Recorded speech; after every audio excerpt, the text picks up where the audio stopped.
Numerian Waste, half a day south by southeast of Torch, stands a huge, pitted stone, 30 feet tall and 40 feet around, more likely buried in the dry ground.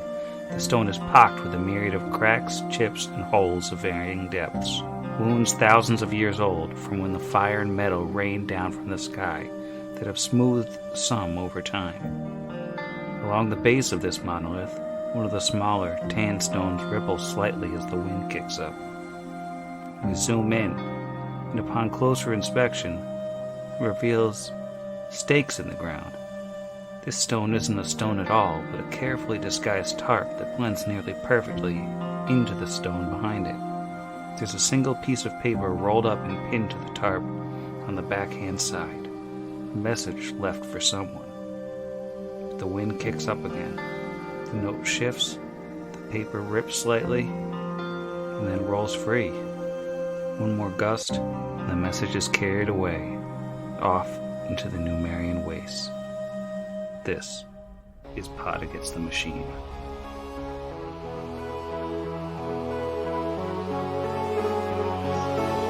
Pod Against the Machine.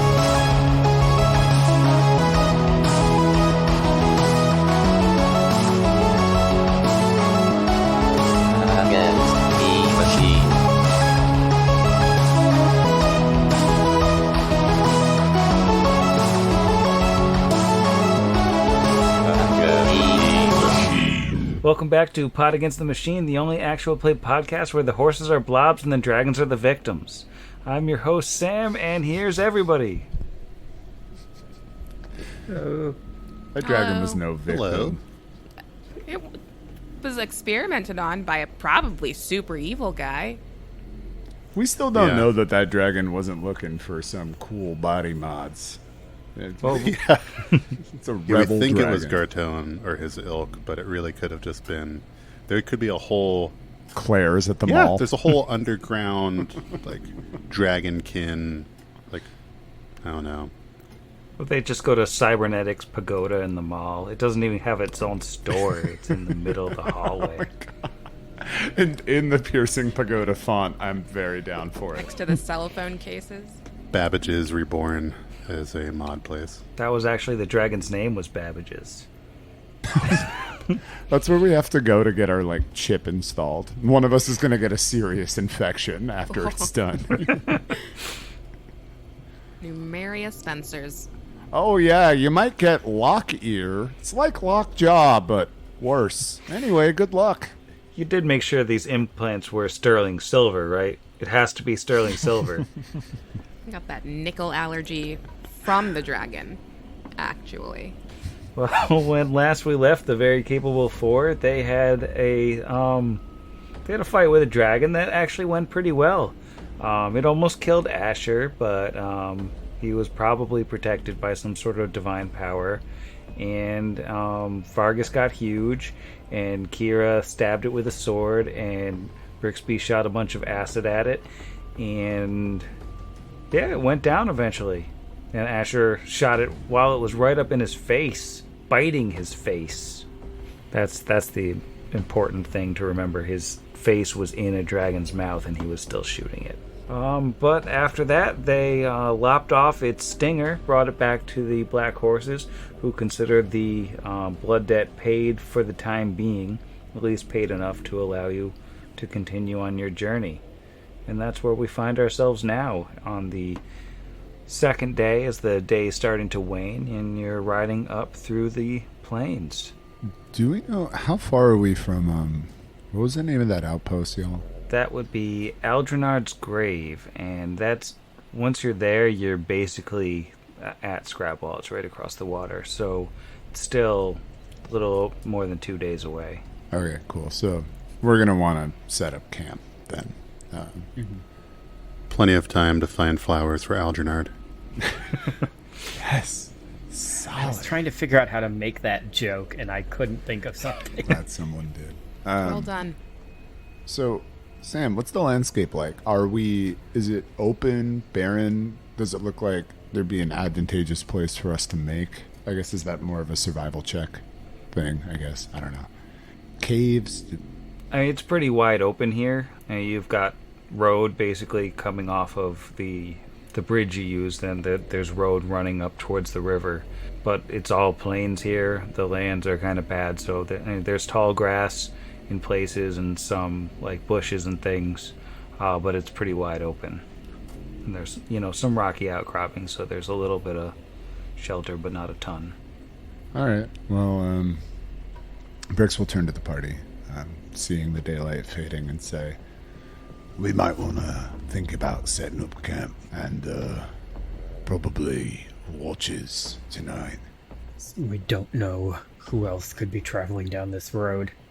The last thing we want to do is run into a Technic League patrol or some sort of creature. I suggest we maybe head a few hundred yards off of the road, camp out in the wilderness, and keep a watch. Yeah, if there's literally anything we can obscure ourselves with, I'm super down to use it. But if it's just like... Yeah, I'm sure you can find like some rocks and things. Agreed. Yeah, then I think that's what we would head to, unless anybody else had any issues with that plan. No. I mean, Kingsley's going to take at least one watch, which is good. That's true. And Nathan. I was going to say Fire Kingsley Day. and Nathan. He'll volunteer now. I think he's at least halfway to combat trained. We can talk about it off air, but I think that's how it works. You just stand up. You have a wyvern on your back. Actually, roll a survival check, though, just to kind of maybe aid the natural facade of their camp, to maybe help it be a little less obvious mechanically for a perception. And I don't think I've ever rolled a double-digit survival check on the pod. That continues with a total of 11. You can make that a 13 if you want. Vargas aids with his roll that maybe should have been its own roll because it's a 14. Ooh, yeah, I just rolled a 17. But you can have those too. That's how it works. Yeah, you got a 15. Hey, look at that. Well, with, the sort of teamwork to make the dream work, you find a nice spot to bed down a couple hundred yards away from the road. Any particular order you're setting watches in? I think Brix will go first, and I think we probably have to rest closer to 10, 11 hours or so to make sure people get their 8s for their spells and abilities and things, and so I think Brix will go first. And he'll also, again, express to Vargas and that he could, use his book while he's asleep and copy, something down. And I think he'll probably spend at least an hour of his watch scribing a scroll. Yeah, so Vargas will hand him his book, which, like I said before, it looks very old, wood covers, parchment pages, and he'll point out the spells that he knows, and he'll translate it from Osiriani into Common and say, like, this is what this one is, this is what this one is. Because he figures if you know the word, you should be able to look at the rest of what's written and figure out enough. Absolutely. So yeah, I misspoke. Not scribe, scroll. Copy a spell over because he's going to use Vargas's book too. The spell I'm going to copy over tonight is Enlarge Person, and it's an automatic pass for me. Okay. All right. Why don't you roll me a perception check for your watch? All right, rolling a 14 for a 23, unless it's a high-tech or mechanical danger. Well, it seems pretty quiet. Kind of a cool night, a little windy, but it doesn't seem like there's much of anything going on. A couple hours of Brixby's watch passed by. Who's up next? I think maybe Vargas would take the next one so they can swap books as Brixby goes off to sleep, and Vargas, over the course of his watch, if he's up, how long would you say the watch is? Like 2 hours, 3 hours? Yeah, before about swapping out? pushing 3 hours. I think all math is hard. Okay. Well, that would be enough time then if he wanted to... Oh, actually, no, that one spell isn't the level I thought it was. So he would actually only need 2 hours to copy over Acid Arrow. So he'll do that while he's on his watch, and like Brixby, if I take 10, I auto-pass.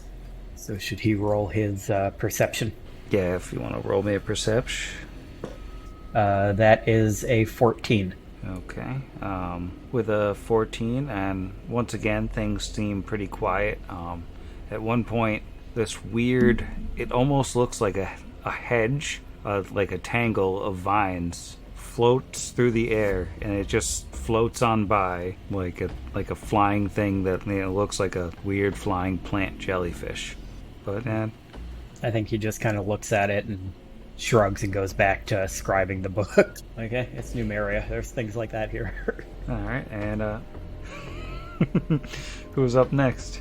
Jumping in, we can edit this out. Are we planning to have a day at all? Because I need to craft eventually more ammo. It says it takes a day.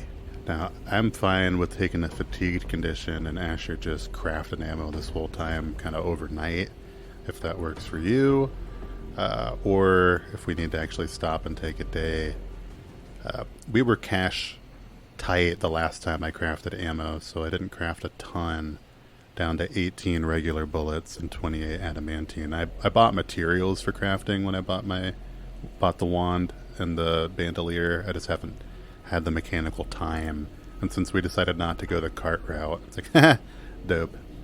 I don't think I can realistically, even though Faraday is now a professionally trained equine companion, conceivably balance melting pots and molds to make ammo whilst on horseback. It was fine with the dragon. Like, why not? We can maybe take a day or two when we get to that Crusader thing, since we know that's going to be like a fortified, kind of safer area. We can stay there longer than it takes to do the horse drop-off. Because what's that going to be now, 2 days away? Yeah, probably at the end of the day after tomorrow. Oh, so 3 days. Yeah. Well, do we think we'll Then, run yeah, into stuff that we need to do 18 bullets worth of damage in 3 days? I have fabricate bullets as a backup for this reason that I can always cast. So Wow. And I do have adamantine rounds that I'd like to save, but if we come across anything that would require that, then I won't need to worry about the mundane bullets. And that's not including the one in the chamber. Hey. So, okay. Asher won't stay up all night crafting ammo then. yeah, I can make 30 bullets for a level 1 spell. And that, like, creates them, or they're temporary? I need a pound of soft metal, so if I can take one of your pounds of like lead that I assume you have, then it just makes it into 30 bullets. Wow. That is game-changing for me, Yeah, because it's handy. it is a day. Whether I decide to make 10 bullets or up to 1,000 gold, it takes a day. Yay, rules. It is a 1-round casting time, so it wouldn't take too long for me to do if we needed it. Wow, That's power of magic. Yeah, maybe you can prepare that for tomorrow. Yeah, no, that feels like a very obvious win. Jeff, would Asher have a preference on 3rd or 4th? Because you can have it if so. No, I'll take the last watch. That's fine.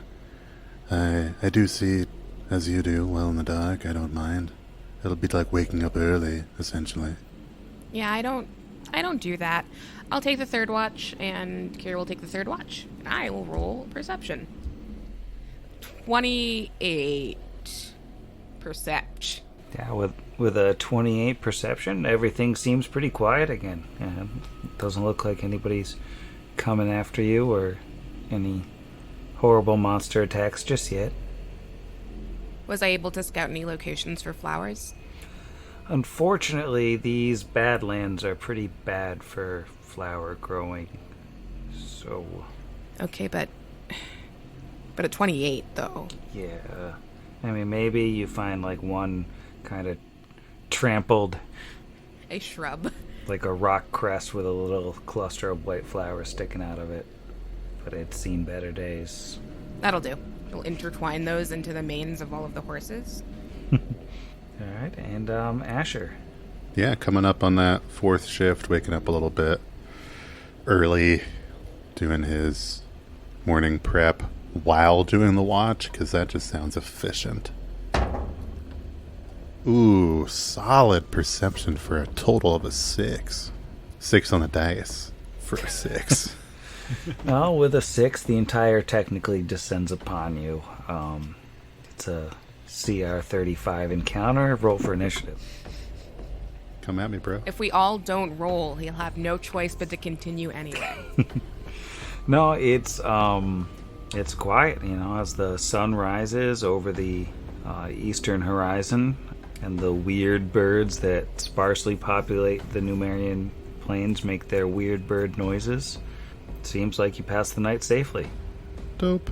Question, because I don't think we actually knew the name of Algernard's grave until recently. I'm sure we knew it. Our characters knew it, but I didn't know it. We rolled knowledge local on Scrapple, but I don't think we rolled anything about the fort. Would that just be a local roll? Yeah, that'd be knowledge local. Well, hey, at least it's double digits for a 12. Is that even enough to know who runs this fort? And you know that it's run by Crusaders. What did anybody else roll? I mean, Asher knows it's basically a fort run by Crusaders on their way up to the World Wound. I got a pretty high one, but someone seems very excited that they may have an even higher one, so I'm going to let them go first. That's fine. No, I don't have a higher one. This is just literally the first time I've ever rolled above like a 6 on a knowledge roll. It was a 19, which I feel really excited about. But no, we'll take a 21. Yeah, but Kira finally knows something about her home region. About the place where she was raised. Yeah, so Vargas got a 21 and Kira got a 19. Either of those get us anything?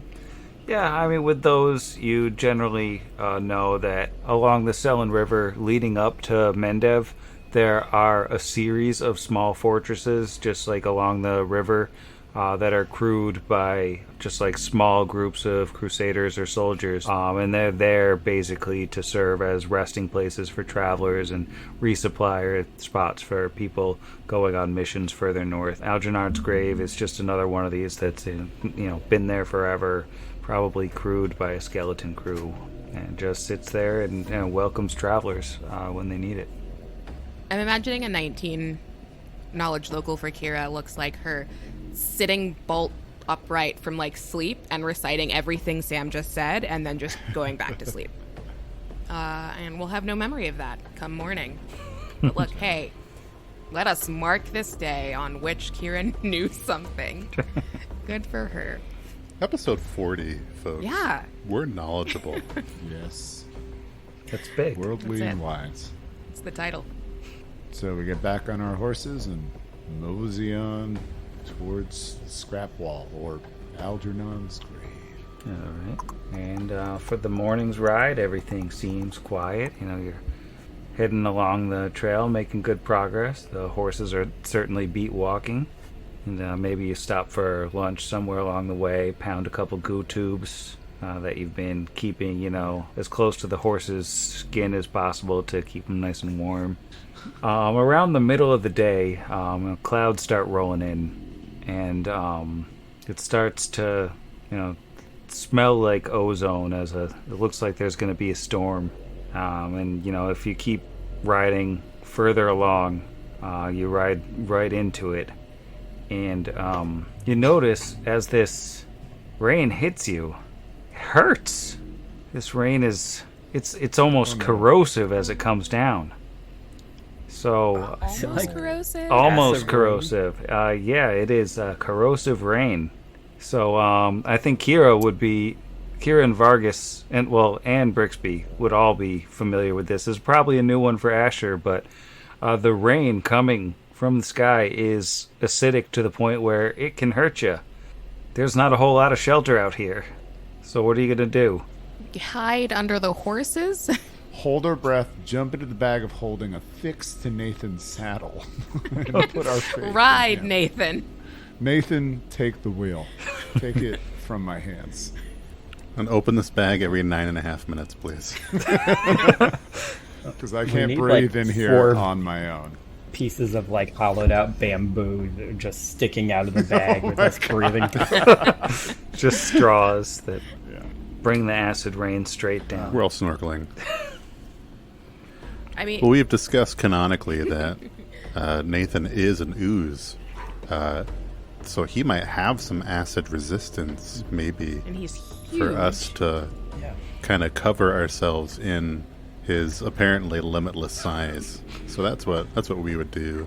I like Just it. take shelter. Under the horses. You said not a lot. Not a lot of cover, but you didn't say nothing. You did Yeah, not they're like say a nothing. tree or something nearby. Or Well, you could give me perception checks. Oh, consistent as the sunrise, Asher with a 6. I rolled a 6 for a 15. Yeah, that was a 3 for a 12. So I Oh, we're fine. think Asher gets a little bit of acid rain in his eye. Just right in the eye. that was my first natural 20 of the night, or a 22. Lowest perception on the team, and somehow won that. Second lowest. You have a positive bonus. It seems weird, like with the other stuff that you have, it feels like you would have high perception. Yeah. Are we having a skills off here? Because I definitely win in terms of having none of them. Except perception. Super good at that. Vargas, having lived in Numeria longer than anybody else, I think he's an expert on what to do here, and maybe he can lead the way off the path to some trees that are thick enough to provide shelter to wait out the storm. And maybe he like points it out and then shows everyone how to like toss a blanket like into the lower branches to give you more cover or something. The poor dead friend blanket. I didn't say the dead friend blanket. And now I gotta roll acid damage on the dead friend blanket, and it's gonna be full of holes. It takes 5 damage. It's basically destroyed. That's hardness thinking- 10. It's one of those weighted blankets full of like little glass beads. Yeah. So I I think have we're one of fine. those. Those things are great. Oh, I can't sleep without mine. It's I think a unfortunately the problem. acid corrodes the outside, and then we take slashing damage from Just the a handful of beads. glass. Well, mostly it eats away, I think, at the dye job, and instead of being like a solid color, now it's more of a tie-dye kind of deal. Love that. Which is a win. Yeah. We're doing great. It's Pretty been dope. enhanced. It's the new Book 2 look for the DFB. I appreciate that. It's got some dancing bears on it. I'm very down. That's our vibe. Couple Now we can sell DBs. 2 versions in the merch store. The very chill smart. 4. That's it. We're changing it. It still fits the acronym. It's true. We already got these jackets. I really want a jacket. I feel like book 5, it's gonna take me all of 30 seconds to be incredibly drunk after work and buy us all jackets. It's if we already don't have matching back pieces. Because who needs a battle jacket when it's your back, baby? All right. So back to the game. Great game. I'd say with Vargas's natural 20, I mean, would say canonically it's not the dead friend blanket, because you basically destroy whatever blanket you use to shelter yourselves in the trees, but the rain goes on for a couple of hours. Oh yeah, we used the quilt that Torch gave us after we saved the town. It's got a square from each of the people in town that we've like helped. Handprints from all the children. Totally. We're just Thank like, ah, you. yeah. Ugh, We're like- garbage. Each of the youths lovingly stitched one in. Yeah, well, next time they can just keep that 20% discount, but it's fine, whatever. I'm just glad you're not holding that grudge. Well, now you've only got 20% of a blanket left, and the rain has died down, but you lost a couple hours of the day. You're free to continue on your journey. I've had, already this episode, comical bad survival rolls, but one of the skill functions of the survival skill is to predict the weather for the next 24 hours. And so I just need to get a total of a 15 to be able to kind of see how long is the storm going to hold out, which we already know now, but also should we expect more rain in the next day or so, because that apparently could hurt you. As a natural 18 for the highest survival roll ever on the podcast by the Gunslinger for a total of a 22. How's the weather look over the next, let's see, for every 5 points I exceed 15, I can predict the weather for an additional day. So that's enough to know the next 2 days Nice. of weather on our journey. Wow. Meteorologist Asher over here. All it looks like, as long as the wind doesn't change too much, you're probably clear of the storms for the next couple days. Yes, According to my friend, I learned this from a gnome named Doppler, and it looks like the next 2 days of weather we can expect, as long as the wind doesn't change. We should be clear of more of this rain. I'd also love to retcon that while we're waiting under there for a couple hours, Brix will have fabricated some bullets for Asher, and now he has 30 bullets. And I have one less first level spell slot. Thank you so much. Oh, yeah. That's big. Yes, that's our report from the field. Back to you in the studio. Asher wakes up from a daydream and kind of looks around. Nobody knows what he's talking about. He just pretends like nothing happened. Well, it seems like we can ride on and hopefully find cover if we need it again. But all the more reason not to lose time then. Away, Nathan. And that's also spelled away, like IGH. Very nice. All right. Well, it looks like the rest of the day passes relatively quietly. No more burning rain coming down to remove your skin or anything fun like that. Are you keeping an eye out for more shelter this time around, or are you just looking to camp wherever you hit when you get tired? I think if we can find shelter, that's probably good, right? I would agree. Yeah. It'd be terrible if that happened to us in the middle of the night. So. Oof. Ugh, God. I would say, Not quite as impressive. Oh, sorry. were you about to roll a survival check? It was a dirty 20. Nice. Mint chocolate But crit. it doesn't count because I didn't ask for it yet, so... I would say, with a dirty 20, this time, Asher's able to sort of follow stone formations off the side of the path over to a spot where there's some bigger rocks that sort of can have overhangs and stuff. You can tuck yourselves under a bit and have a little bit more safety. Certainly be better hidden from the road. Sounds good. Are folks fine with the same watch order as the night before? I guess before we start to settle down, Brix would turn to Kira and Vargas and be like, As far as what I can do for either of you, and for the folks listening at home, I've shared the spells that overlap with both of them. So if y'all ever want to let me know what scrolls you want me to scribe, it'll take me 2 hours. I can probably do one a night. I was going to likely do Enlarge Person for Kira tonight, and then I'll do whatever you want for you tomorrow, Vargas. And you can also borrow my book again if you need to. Oh, don't like that map there, Sam. It's rocks and a campfire. It's nice. I mean, it's a great map. The map itself is wonderful. And half a yam. It's a rock. And half an avocado. Okay. About the fact that they're That got me. Yeah, those are good. That was honestly really well done. That's not even a joke. Those are what those things look like. And a unicorn. My volume was turned off, but I had a hearty guffaw at that happy yam. Sky Metal. Thanks, Jeff. Sam, that's a sky medal from Jeff. Oh, I to heard. Me. I was gonna say Kira would have asked about if you're making papers that can do stuff, and you can do the thing of where you get really tall.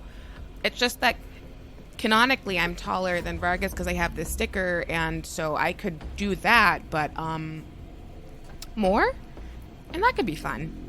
yeah, bigger stuff. That's exactly what I'm going for. Right, I can do that. And he will settle down that evening, spending the 5 gold. For folks at home, you have to spend half the base price. It's under 250 gold pieces for the base price of the spell. It only takes 2 hours. Otherwise, it's 1 day for every 1,000 gold pieces that the spell is. So it gets really laborious when you get up to high level spells. But right now, for this low level stuff, it's doable in a night. So that's what I'll set out to do during my watch. Then. All right. Why don't you roll a perception check while you're at it? No reason for me to do this because we're totally safe, but 18 on the die for a 27. I've been rolling fire tonight. Wow. Well, the first thing you notice, sitting by the fire and, scribing away at a scroll, maybe copying it out of your book. It's the sound of light footsteps somewhere out in the darkness beyond the edge of your dark vision. It was very quiet at first, but it sounds like it's approaching. Larry's positioned. The first thing he would do is take a 5-foot step towards Kira, wake her up. There's footsteps approaching. Quietly. Go get Vargas. And with that, we'll head towards Asher to wake him up. And as you're headed over to Asher and Kira's waking up, a petite woman steps out of the darkness. She's human, probably. Her hair is a bright, fiery red, and her skin is pale, and it's covered with dozens or even hundreds of superficial scars running in every direction. There are hooked metallic barbs sticking out of her skin on the sides of her jaw, on her neck, on her forearms, and her eyes seem to glow, like literally glow, like there's a light source inside of them projecting itself out, and a strange, disconcerting aura hangs around her body, like there's a shadow that you can feel more than you can see. And she's smiling, and those large, glowing eyes never blink as she steps towards the campfire, and it just stops. That's about close enough. And she... State your business, or I'll separate you from the lower half of your body. Her grin gets wider, and she says, "Come on now. I wouldn't make a hostile move. I am simply here to visit. Yes. Say hello. Hello." All right, that's going to be a big sense motive for me, dog. I encourage you all to sense that motive because I'm not doing a good job. That's a 3 on the die for an 8. So Brix is like, "Oh, hello." She's cool. Oh, okay. Well, totally fine.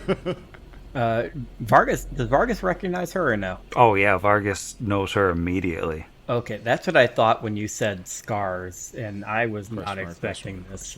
Is this the character I think it is? From your intro?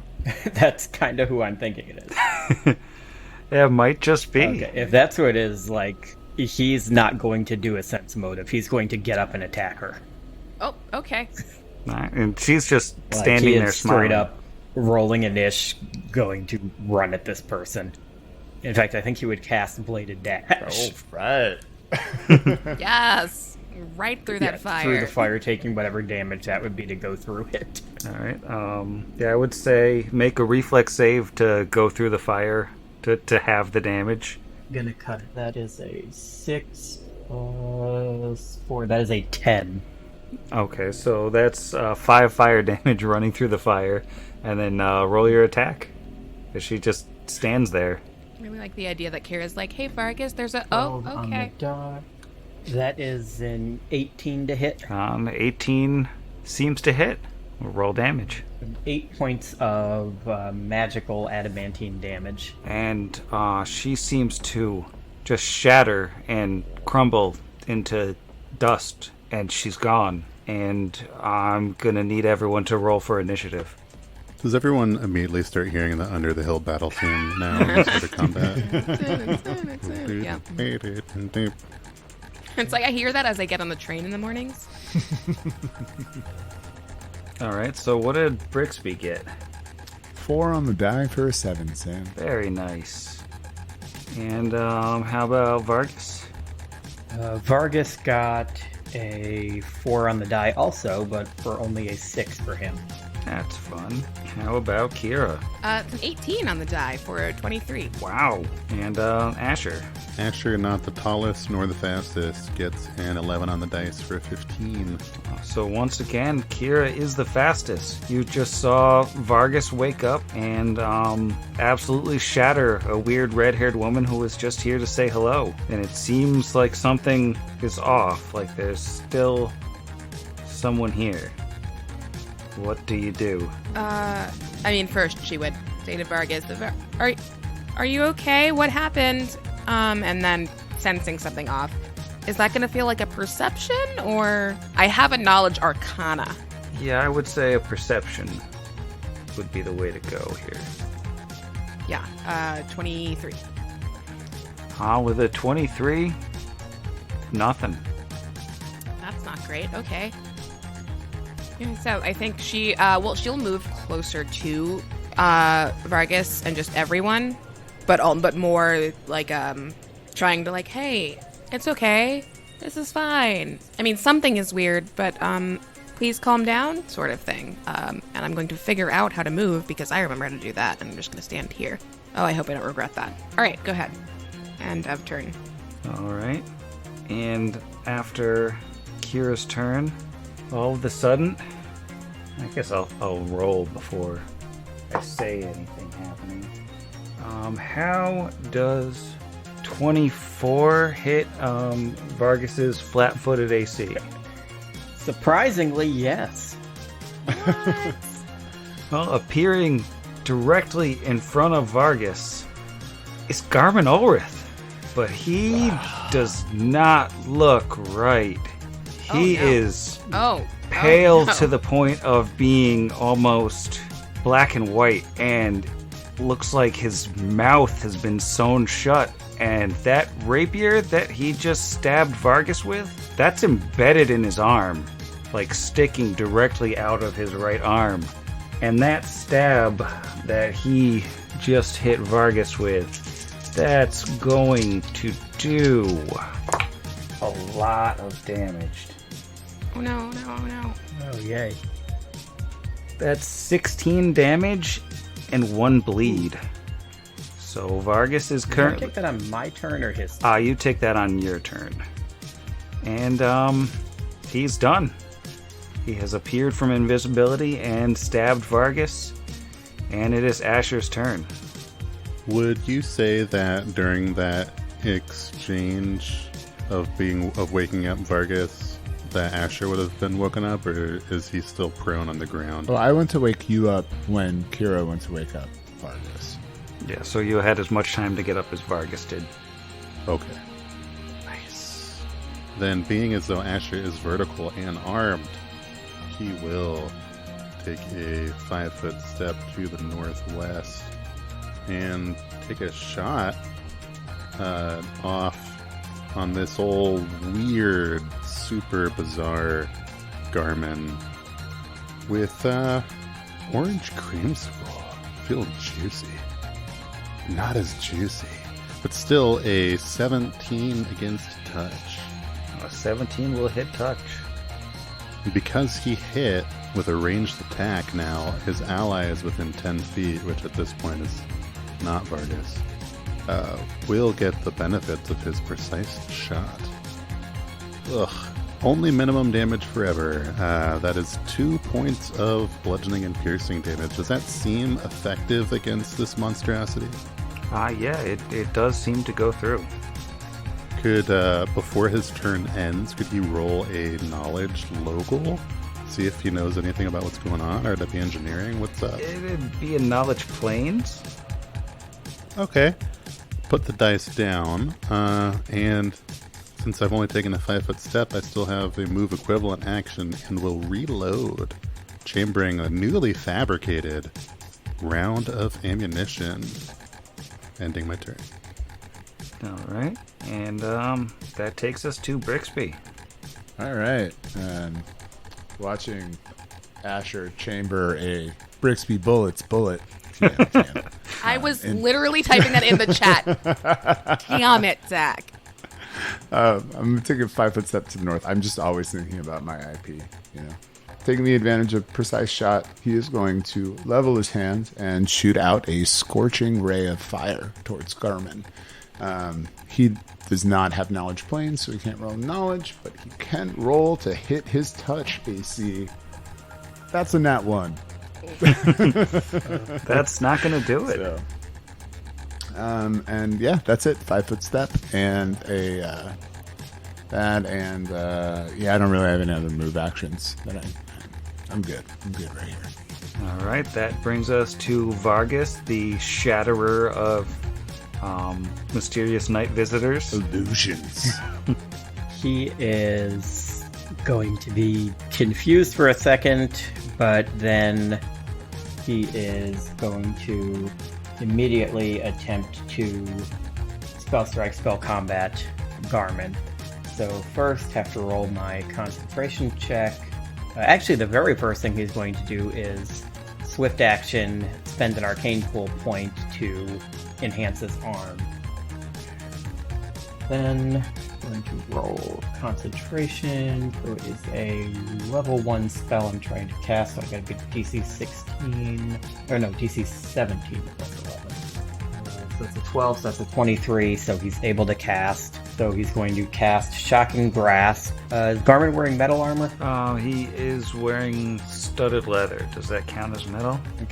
I don't think so.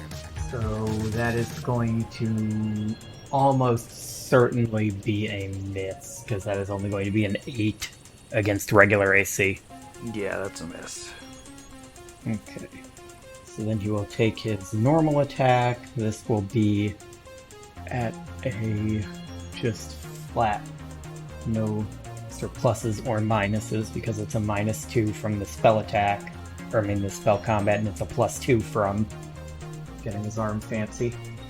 So that will be a 21 for his regular hit. I'm afraid that's a miss. Ugh. That's not good. That is his turn. Alright, Kira is up. Okay, well, because I knew this all by myself and not because the rest of my castmates just told me, I will not take that acrobatics check to pass through that square. Mostly because I think that would be too far. You can move half speed, right? So I wouldn't be able to make it there, the other side of him from Vargas anyway. Right. I'm assuming that's correct, and then someone will jump in if I'm not correct, and instead I'll just do a regular move, sidle on up next to Vargas, and kind of give him a glance. I'm like, I hope you're okay. I'm sorry I told you to calm down. You should not calm down. This is a time to be angry. And saying so will rage. And then attack with the longsword, who's I think we named Ethel unofficially. Thank you, Jeff. Did the acid take your greatsword down to a longsword? That'd be really sad. So it's both great and long. Nice. Okay. That is 26 to hit. Does that work? Yeah, 26 hits. Okay, great. 6 plus 9, 15 points of damage to this person who stabbed her friend. Wow. That is a... You jerk. That is a big chunk. Good. Hate small chunks.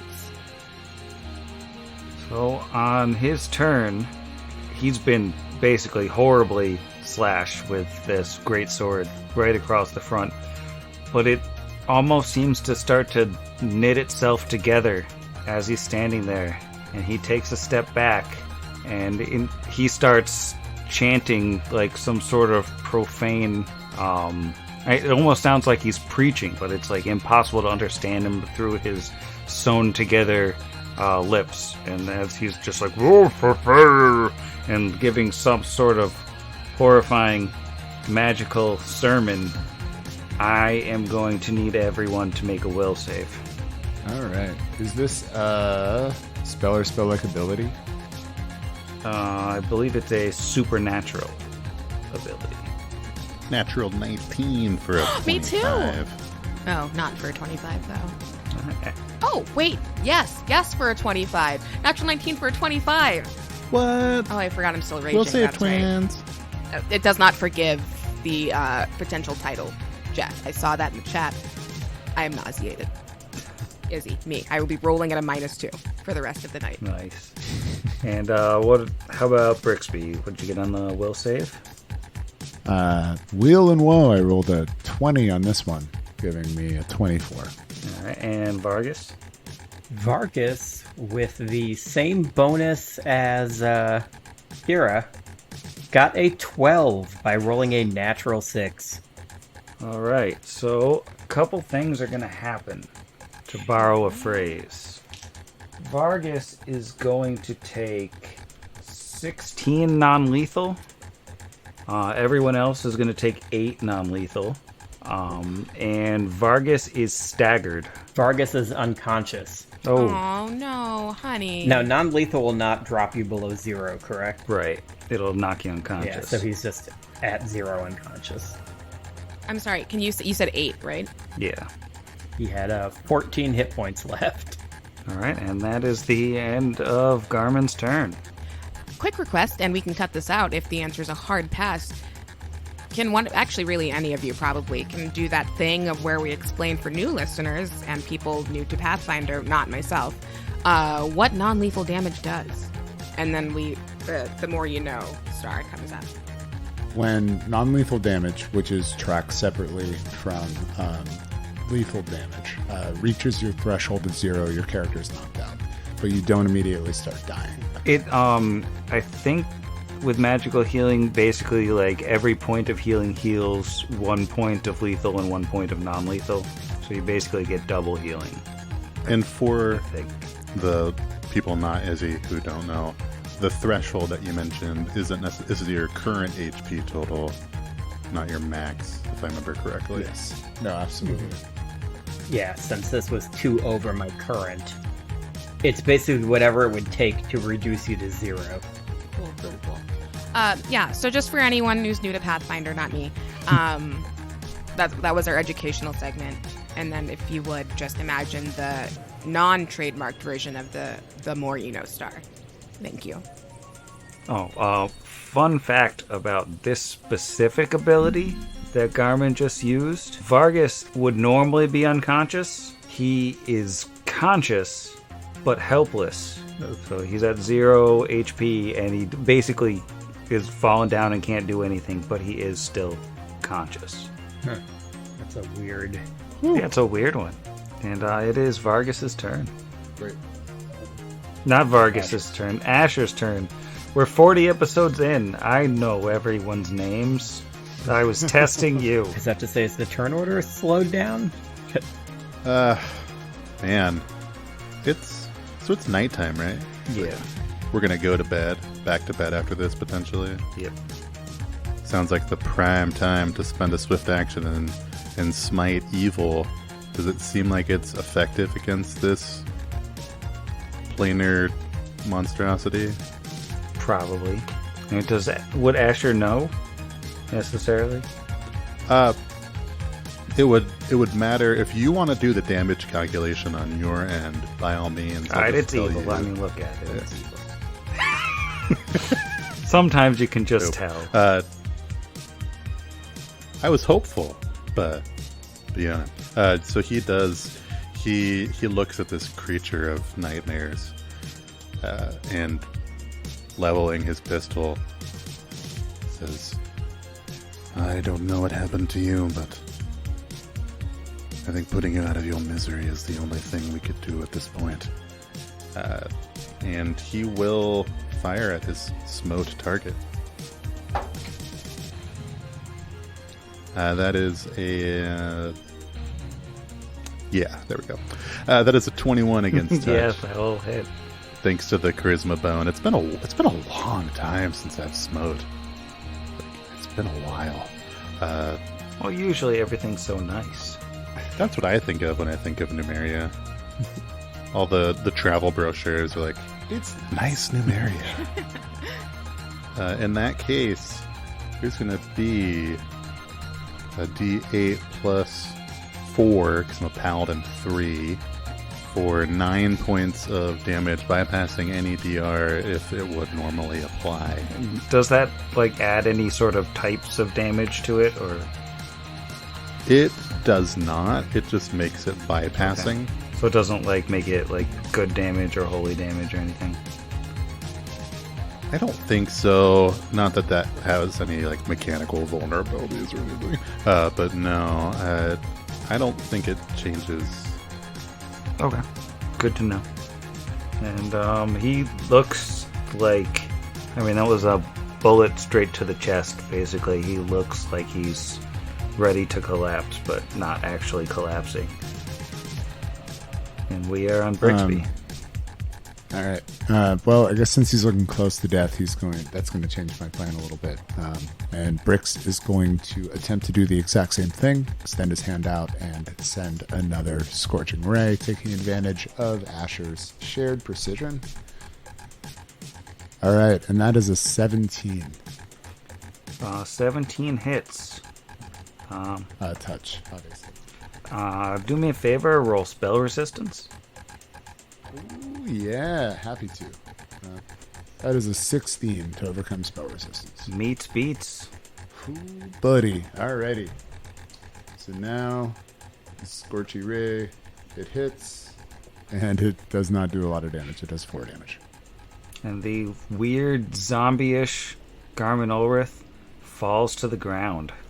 Brix looks satisfied. Honestly, Garmin was the one that got away for him. He threw a lot at him the last time. So now, the mortifying nature of this will come in later. Vargas, are you all right? I'm assuming he just, his eyes like roll over to look at him because you said I'm conscious but paralyzed. Unless that ended when he died. No, until he's healed, Vargas can't do anything. Asher will step up and lay on hands for max 6 healing. Okay, and we said that does double for the non-lethal? Yeah, it heals lethal and non-lethal at the same time. Yeah, it heals 6 of each. Okay. So that's when you said double, you meant like it heals the same of each. Yeah. Okay. All right, so he is at 20 HP with 4 non-lethal, so he is up and relatively healthy. I think he's going to get up and he's going to look around and he's going to say, "The woman, where'd she go?" Can we roll a retroactive spellcraft on that? Yeah, you can. Well, I only threw a 5 at that for a 14 as Brix begins to rifle the corpse. So that spellcraft roll was a 14? Yeah. Let me see. Vargas will not make one because I feel like he's too upset to figure out that was obviously some kind of illusion. Yeah, you can't tell with the 14 what that was. Some kind of illusion. Yeah, it was some glamour, but I don't think she was here. What happened to this poor bastard? Vargas, did you know who that first person was? Yes, but you're sure it was some kind of illusion? I'm not totally sure, but yeah, this whole situation reeks of a magic from beyond the plains that I don't understand. Would a 24 spellcraft do anything for it? Yeah, that'll tell you that, now based on what you saw, you were looking at a fearsome duplicate. I think Kira's going to hang with Vargas for a little bit and just make sure he stands up, I guess. Yeah, he seems like really shaken, and you can kind of tell that it's more from seeing that woman standing there when he woke up than it is from almost getting killed by zombie Garmin. Yeah, so she'll hang there for a little bit. I know that you're mad at me or something, so we don't have to talk about it, but if you want, we can, or you could have another sticker. I'll just wait here until you're okay. And then like makes a half effort to like do a regular perception thing just on the ground immediately in front of her. No, there's nothing here. I don't know if there's nothing here. This dice is hard to read. Nope, that's a 1. There's nothing here. Well, Brixby's search of Garmin reveals a potion of invisibility, +1 studded leather armor is what he's wearing, a buckler, and a hand crossbow. And he does have what looks like a masterwork rapier implanted into his right arm. It looks like it's probably useless to anybody but him, though. Brix will turn around and say, I found some armor with an enchantment on it. It might not be as good as what anyone else has, but it's no use to me. However, if no one has any opposition, I might hold on to this invisibility potion here, seeing as it allows me to do more damage. Yes, by all means. Asher will place another lay on hands on Vargas as he walks past to kind of peer around, make sure there's nobody else coming. 5 points of healing. Nice. I heal others better than myself. And the least perceptive of the bunch will just kind of peer around with his 60 feet of dark vision as he kind of makes sure nobody else is coming. Ooh, a 16 total. That's almost as good as we'll get. Yeah, coast looks clear. It looks like you're all alone with dead Garmin. I am very interested to see who did this to him, who sent him to us.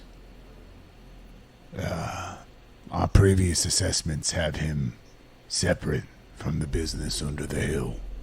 Related to the rope fist, yes. Possibly the cutthroats, the technic leg, but this looks even, shall I say, creepier than what they're inclined to normally do. Hey, Brix. Does this look like what they did to that dragon? Only different because of how he has a face and a mouth and all that stuff.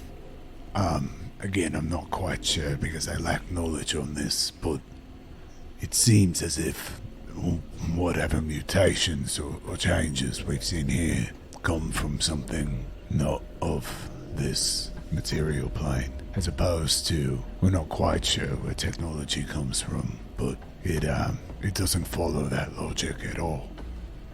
Given that these Technic League, at least Garton, is going to experiment on children and things of that nature, I wouldn't put it past them to be channeling energies beyond our plane into malicious intent.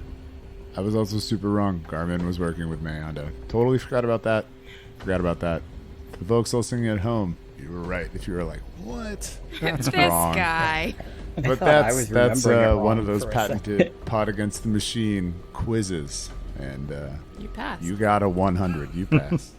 So, yeah. I mean, I guess this does mean that this could potentially have come from Hellion. This could, I mean, we don't know where Garmin went, but if he didn't have many friends in town, it's plausible he could have rode north to Scrapwall. And if this is what Hellion does to things, then gosh. That's what I'm wondering, if this was like some kind of punishment for screwing up in Torch and losing the relay. Yeah, it's reasonable. I mean, it's not reasonable, but it's reasonable to believe that. It's a reasonable response. Yeah, I mean, I get it, you know? You Old need a power sword relay, arm. someone loses it, you just sword arm them. Mouth Just stitch so up their shut, mouth. Have no mouth, and they must scream. Gross. No mouth and I must stab. Yeah. Oh, no. Ep title. With this potentiality of Hellion's involvement and Hellion's ability to grant spellcasters divine magic, would a knowledge religion help at all, even though there's an extra planar thing going on? You could give it a shot. I'm going to shoot my shot too, Coach. Yeah, I'm not throwing away my shot.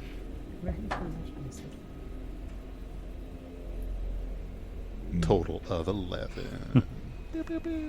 17 on the die for 26. Knowledge night. Wow. Well, I think Brixby can be pretty confident that this isn't a specifically divine spell casting sort of thing. You know, whatever happened here, I mean, it wasn't done by a divine spellcaster. This isn't the product of like anything specific to the gods. This is definitely extraplanar in origin. Yeah, and we also now rule out that he's a juju zombie, even though we already knew that. But I mean, the amount of times with the Hetzoath thing and everything else, we're just like a little testy about anyone remaining dead at this point. Because, yeah, people come back from the dead like it is like Days of Our Lives or something. It's crazy. No one truly dies. Sure.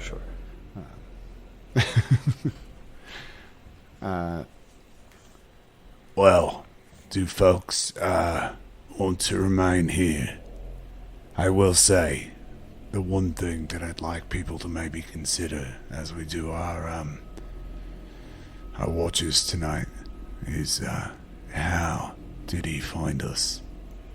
New Mary is a big place, and sure, we're right off the main trail, but,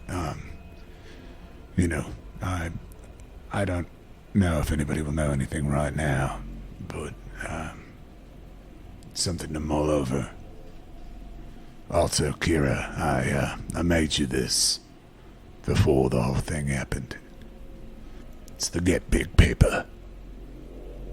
Thanks, Brix. I'll treasure it always until I use it, and then I guess I can't treasure it. I probably can't treasure it anymore after that, but I'll remember.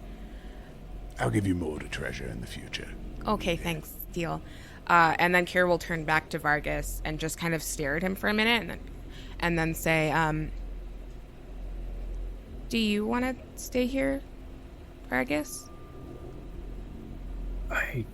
I think that it would be prudent of us to move camp. Like Brixby said, we don't know how Garmin tracked us, how long he's been tracking us, but if he had friends or if we're leaving some kind of trail, it's probably better to move camp than stay here. Among my many concerns with this development is the possibility that, given Garmin and Nikshario seem to be somewhat inseparable, if he was captured and changed, whether that be by Hellion or the Technic League, we may see her again in an unfavorable situation as well.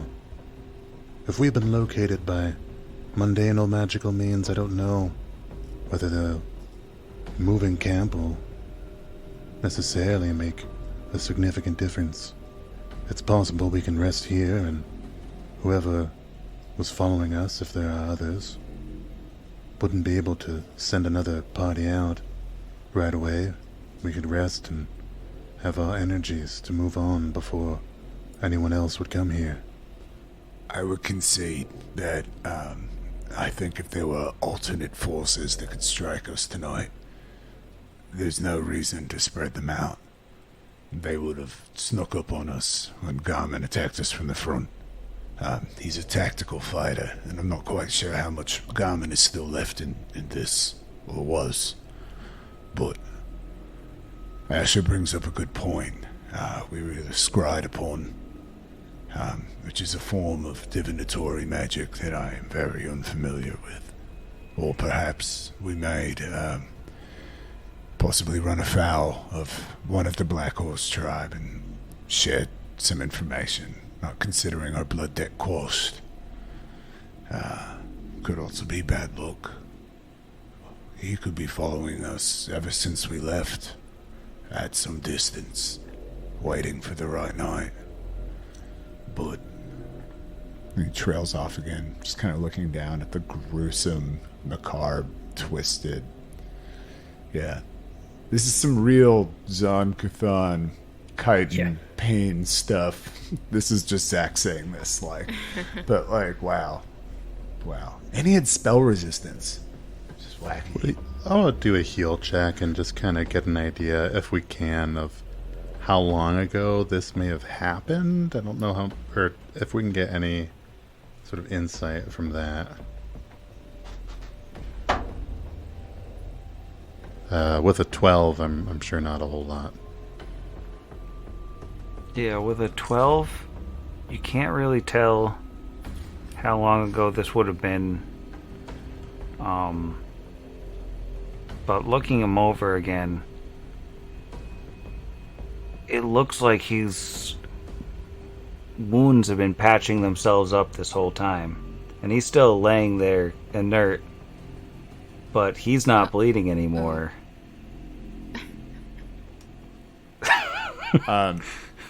Do I have time to try to splash you with the acidy?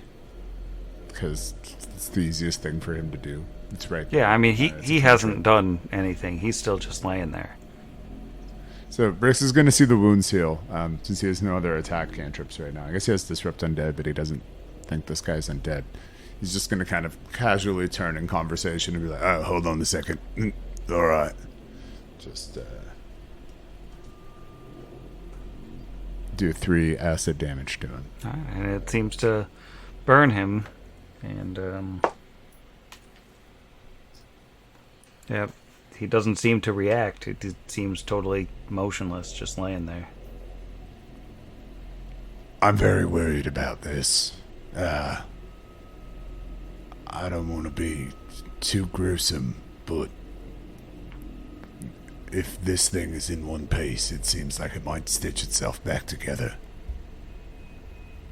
I don't know what we want to do, if we want to burn it. Drag it over to the fire. If we want to, but I mean, I've now hit it with fire damage and acid damage. That's I mean, we got to bring him down to Con, I guess. At this point, I say we just drag him. I'm going to drag him towards the fire. Yeah, I was gonna say, let's toss him in the campfire. toss. Maybe I won't drag him. I'll leave the dragon to the better equipped to drag. Well, we don't get a montage of Brixby alone dragging a just human man. rolling. Every single way. Oh my god. 5 minutes passed. He's moved 3 inches. And you guys are like, "No, you It's got like- it. Good job, Bricks." You're doing great, Brix. you know, it when up. the kitten in the cartoon will try and get on on its back and try and push it with its hind legs. Like, come on, It's so cute. So since we're gonna sleep and gain all our stuff back anyway, I am perfectly fine with burning my level 1 corrosive touch spell and then using my other 3 arcane points to use it 3 more times to just burn this thing to a crisp with acid if it doesn't seem to be working in the fire. I mean, the fire seems to do damage to him the same as anything else. If you also do the corrosive touch, all sort of thing. Yeah, because that's 4d4 for that, and I can do it up to 4 times. Does that have spell resistance? Because he would still have spell resistance. Not that it really matters, because he's He would helpless. still get it. Let's see.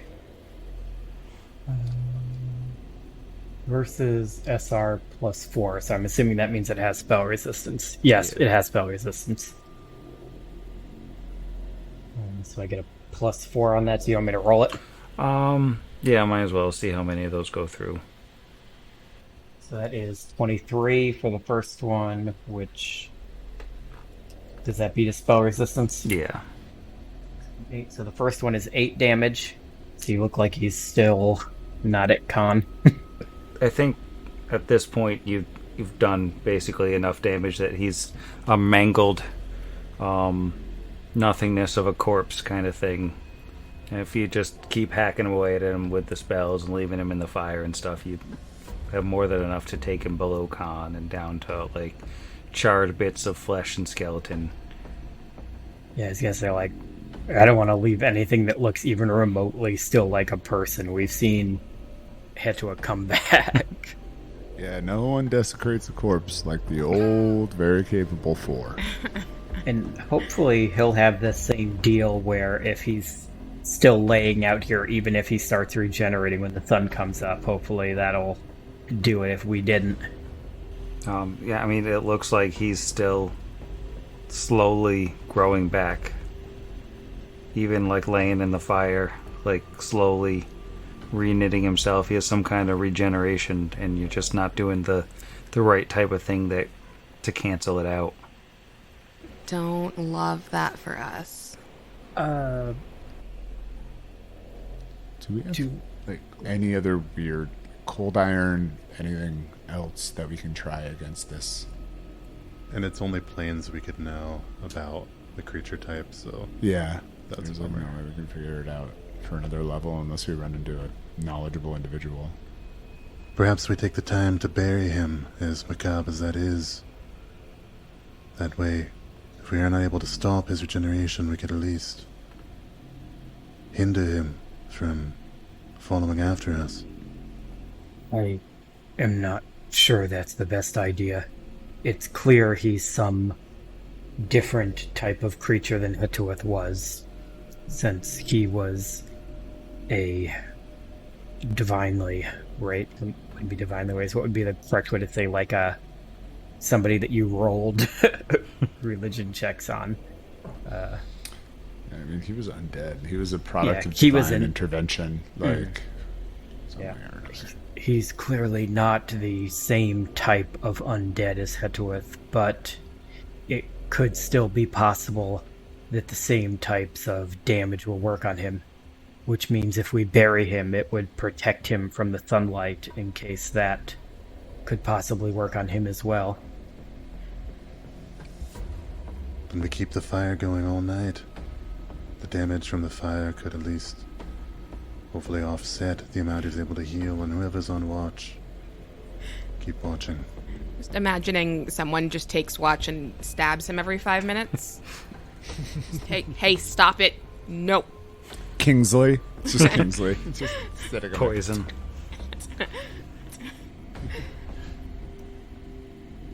Is that a hint? Is the only thing Scorpion that can stop poison his is the only regeneration thing that can kill scorpion him. venom? You had the answer the whole time. Right under our noses. Alright, so the only other thing I'm going to try, even though we know that he's not dead, is I have Disrupt Undead, so I'm going to try to fire off a ray of positive energy at him.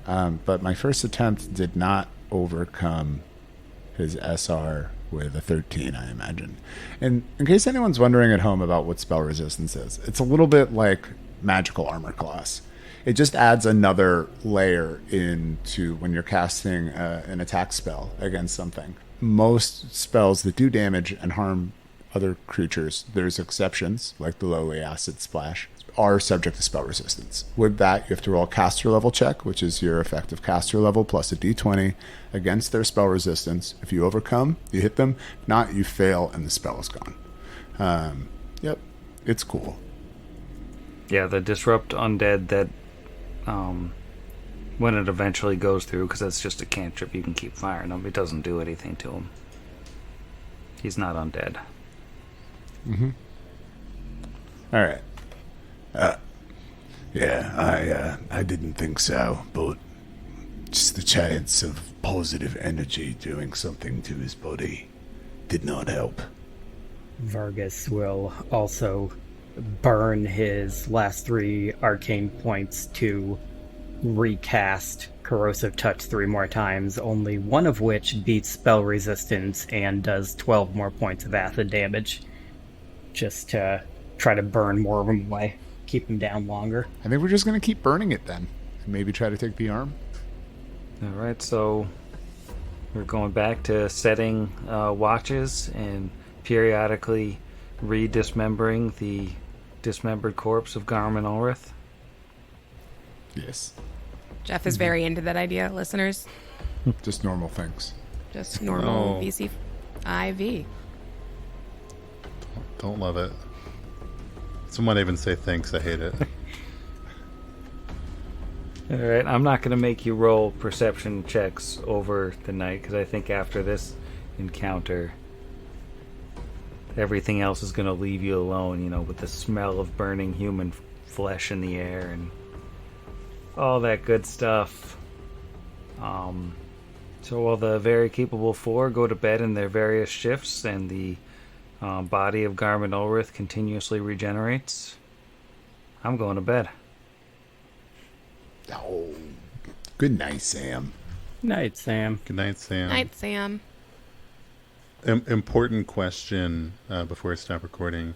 Do we continue to get XP? Can we just farm stabbing Garmin over and over again until we get... Farm Garm. Fog against the machine.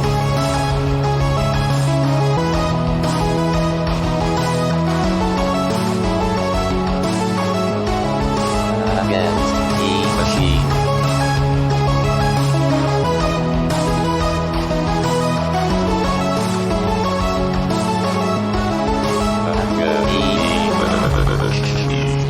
Hot Against the Machine is property of its creators, all rights reserved. Pathfinder and the Iron Gods Adventure Path are properties of Paizo Publishing. Please visit them at paizo.com for more information. theme against the machine written and performed by our own Zach. Please consult the show notes for additional music and sound effect licensing information.